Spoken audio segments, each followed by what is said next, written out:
Courage, an episode of the American Civil War by Stephen Crane. Chapter 12. The column that had butted stoutly at the obstacles in the roadway was barely out of the youth's sight before he saw dark waves of men come sweeping out of the woods and down through the fields. He knew at once that the steel fibers had been washed from their hearts. They were bursting from their coats and their equipments as from entanglements. They charged down upon him like terrified buffaloes. Behind them blue smoke curled and clouded above the tree-tops, and through the thickets he could sometimes see a distant pink glare. The voices of the cannon were clamoring in interminable chorus. The youth was horror-stricken. He stared in agony and amazement. He forgot that he was engaged in combating the universe. He threw aside his mental pamphlets on the philosophy of the retreated and rules of the guidance of the damned. The fight was lost. The dragons were coming with invincible strides. The army, helpless in the matted thickets and blinded by the overhanging night, was going to be swallowed. War, the red animal war, the blood-swollen god, would have bloated Phil. Within him something bade to cry out. He had the impulse to make a rallying speech, to sing a battle hymn, but he could only get his tongue to call into the air, What's the matter? Soon he was in the midst of them. They were leaping and scampering all about him. Their blanched faces shone in the dusk. They seemed, for the most part, to be very burly men. The youth turned from one to another of them as they galloped along. His incoherent questions were lost. They were heedless of his appeals. They did not seem to see him. They sometimes grabbed insanely. One huge man was asking of the sky, "Say, where de plank road? Where de plank road?" It was as if he had lost a child. He wept in his pain and dismay. Presently men were running hither and thither in all ways. The artillery booming forward, rearward, and on the flanks made jumble of ideas of direction. Landmarks had vanished into the gathered gloom. The youth began to imagine that he had got into the center of a tremendous quarrel, and he could perceive no way out of it. From the mouths of the fleeing men came 1,000 wild questions, but no one made answers. The youth, after rushing about and throwing interrogations at the heedless bands of retreating infantry, finally clutched a man by the arm. They swung around face to face. Why, stammered the youth, struggling with his balking tongue. The man screamed, "Let go of me! Let go of me!" His face was livid, and his eyes were rolling uncontrolled. He was heaving and panting. He still grasped his rifle, perhaps having forgotten to release his hold upon it. He tugged frantically, and the youth, being compelled to lean forward, was dragged several paces. "Let go of me! Let go of me!" Why?" started the youth. "Well, then," bawled the man in a lurid rage. He adroitly and fiercely swung his rifle. It crushed upon the youth's head. The man ran on. The youth's fingers had turned to paste upon the other's arm. The energy was smitten from his muscles. He saw the flaming wings of lightning flash before his vision. There was a deafening rumble of thunder within his head. Suddenly his legs seemed to die. He sank writhing to the ground. He tried to arise. In his efforts against the numbing pain, he was like a man wrestling with a creature of the air. There was a sinister struggle. Sometimes he would achieve a position, half erect, battle with the air for a moment, and then fall again, grabbing at the grass. His face was of the clammy pallor. Deep groans were wrenched from him. At last, with a twisting movement, he got upon his hands and knees, and from thence, like a babe trying to walk to his feet, pressing his hands to his temples, he went lurching over the grass. He fought an intense battle with his body. His dull senses wished him to swoon, and he opposed them stubbornly, his mind portraying unknown dangers and mutilations if he should fall upon the field.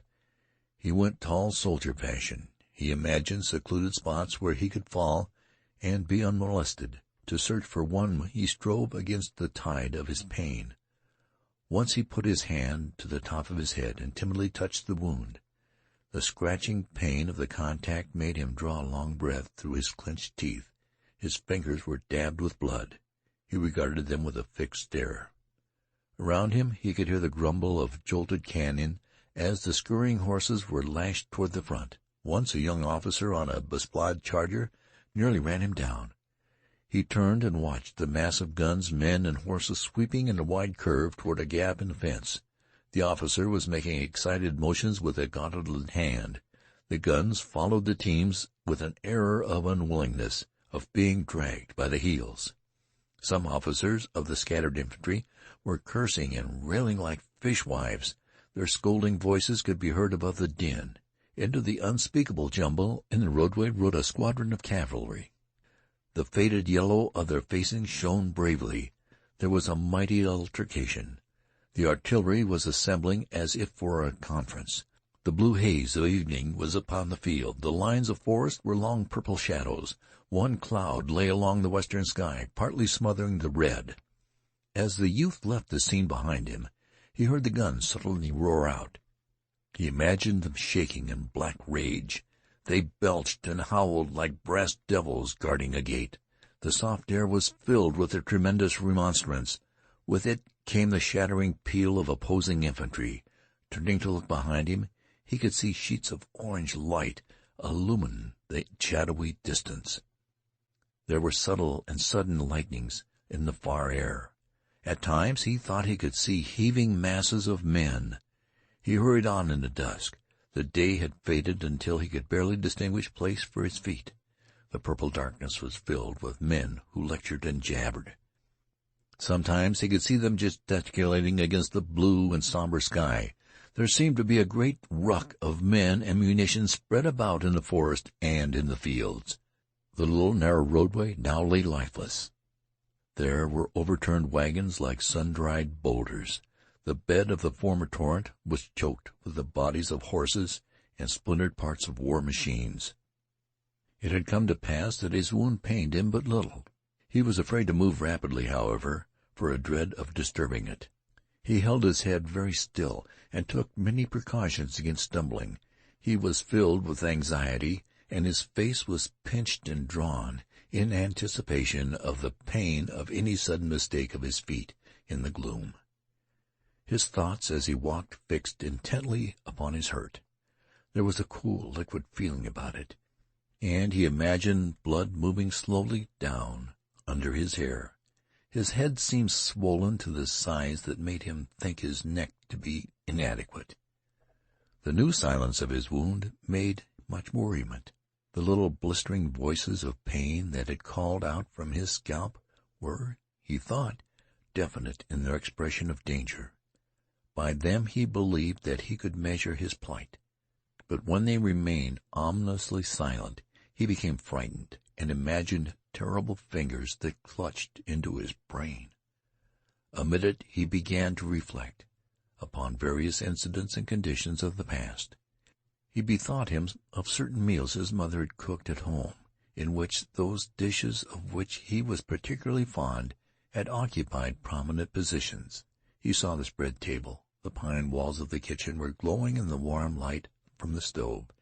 Too, he remembered how he and his companions used to go from the schoolhouse to the bank of a shaded pool. He saw his clothes in disorderly array upon the grass of the bank. He felt the swash of the fragrant water upon his body. The leaves of the overhanging maple rustled with melody in the wind of youthful summer. He was overcome presently by a dragging weariness. His head hung forward, and his shoulders were stooped, as if he were bearing a great bundle. His feet shuffled along the ground. He held continuous arguments as to whether he should lie down and sleep at some near spot, or force himself on until he reached a certain haven. He often tried to dismiss the question, but his body persisted in rebellion, and his senses nagged him like pampered babies. At last he heard a cheery voice near his shoulder. "You seem to be in a pretty bad way, boy." The youth did not look up, but he assented with a thick tongue. The owner of the cheery voice took him firmly by the arm. "Well," he said with a round laugh, "I'm going your way. The whole gang is going your way, and I guess we can give you a lift." They began to walk like a drunken man and his friend. As they went along, the man questioned the youth and assisted him with the replies like one manipulating the mind of a child. Sometimes he interjected anecdotes. "What regiment do you belong to?" "Eh? What's that?" "The 304th New York." "What corps is that in?" "Oh, it is? Why, I thought they wasn't engaged today." "They're way down Ornick Center." "Oh, they was, eh? Well, pretty nearly everybody got their share of fighting today. By dad, I give myself up for dead many number of times. They was shooting here and hollering there and hollering here and there, hollering there, and damn darkness until I couldn't tell save my soul which side I was on. Sometimes I thought I was sure enough from Ohio, or other times I could have swore I was from the bitter end of Florida. It was the most mixed-up darn thing I ever see, and these here Hull woods is a regular mess. It'll be a miracle if we ever find our regiments tonight. Pretty soon, though, we'll meet a plenty of guards and provost guards and one thing or another. Oh, there they go with an officer, I guess. Look at his hand a-dragging.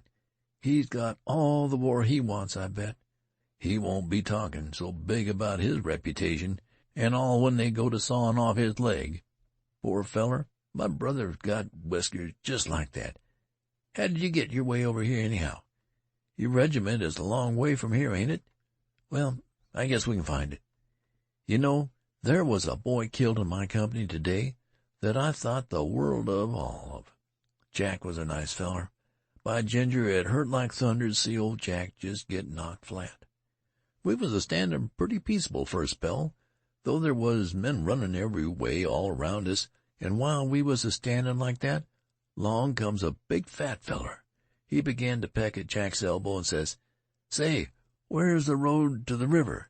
And Jack, he never paid no attention, and that feller kept on a-pecking at his elbow and saying, "Say, where's the road to the river?"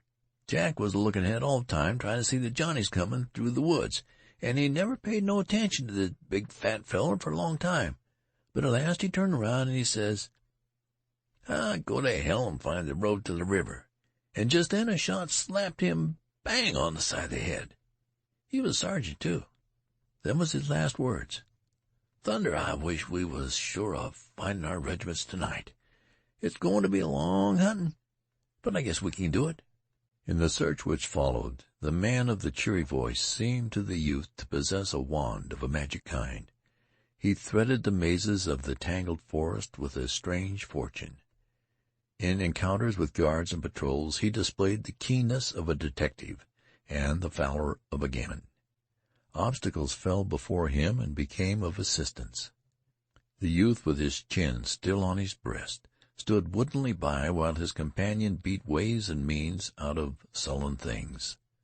The forest seemed a vast hive of men buzzing about in frantic circles, but the cheery man conducted the youth without mistakes until at last he began to chuckle with glee and self-satisfaction. "Aha, there you are. See that fire?" The youth nodded stupidly. "Well, there's where your regiment is. And now, goodbye, old boy. Good luck to you." A warm and strong hand clasped the youth's languid fingers for an instant, and then he heard a cheerful and audacious whistling as the man strode away, as he who had so befriended him was thus passing out of his life. It suddenly occurred to the youth that he had not once seen his face. End of chapter 12.